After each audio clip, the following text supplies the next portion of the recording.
Talk about what is so fascinating in Predator Nation is looking at the academic part of the network that you talk about misleading us, the ivory tower. Yes, this is a problem that I think many Americans remain unaware of. I was quite struck when my film was released that most people who saw the film and spoke with me afterwards commented that the section on the economics discipline was the most surprising and shocking to them. What has happened is that over the same period of time, roughly the last 30 years, that money has become so much more important in American politics, it has also become more important in American academia. And the same interest groups, companies, industries that began contributing to political campaigns and building up lobbying organizations and engaging in revolving door hiring in the political sphere also began doing the same thing in American academia, to the point that now there is actually an industry that's probably a couple of $1 billion a year of selling academic expertise for people who have public policy or legal or law enforcement problems. Charles, let's go to a clip of Inside Job that deals with this, the links between academics at elite institutions in the U.S. and the financial industry. Here you talk to economics professor at Columbia as well as at Harvard. Over the last decade, the financial services industry has made about $5 billion worth of political contributions in the United States. It's kind of a lot of money. That doesn't bother you? No. Martin Feldstein is a professor at Harvard and one of the world's most prominent economists. As President Reagan's chief economic advisor, he was a major architect of deregulation. And from 1988 until 2009, he was on the board of directors of both AIG and AIG Financial Products, which paid him millions of dollars.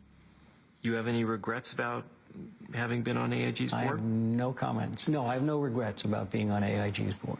None? That I can say absolutely not. Absolutely not. Okay. You have any regrets about AIG's decisions? I cannot say anything more about AIG.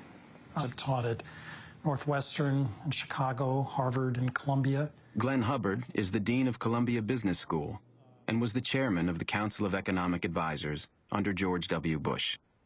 Do you think the financial services industry has too much political power in the United States? I don't think so, no. You certainly wouldn't get that impression by the drubbing that they regularly get in Washington. Many prominent academics quietly make fortunes while helping the financial industry shape public debate and government policy. The Analysis Group, Charles River Associates, Compass Lexicon, and the Law and Economics Consulting Group manage a multi-billion-dollar industry that provides academic experts for hire. Two bankers who used these services were Ralph Ciaffi and Matthew Tannen, Bear Stearns hedge fund managers prosecuted for securities fraud.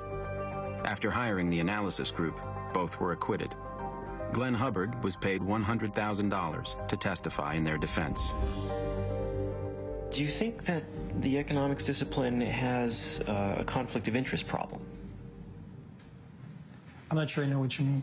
Do you think that a significant fraction of the economics discipline, number of economists, have financial conflicts of interest that in some way might call into question or color? Oh, I see what you're saying. I doubt it. Most academic economists, aren't wealthy business people. Hubbard makes $250,000 a year as a board member of MetLife and was formerly on the board of Capmark, a major commercial mortgage lender during the bubble, which went bankrupt in 2009. He has also advised Nomura Securities, KKR Financial Corporation, and many other financial firms.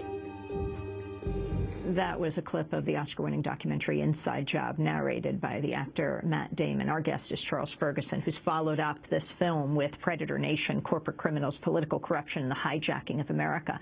Now, can you talk about how these academics, who also become pundits on television, which is a lot of how people come to understand the issues, missed the financial crisis of 2008, certainly didn't predict it, but they were profiting from it? Charles Ferguson. And bring in Larry Summers when you're talking about all of this, who was formerly the president of Harvard.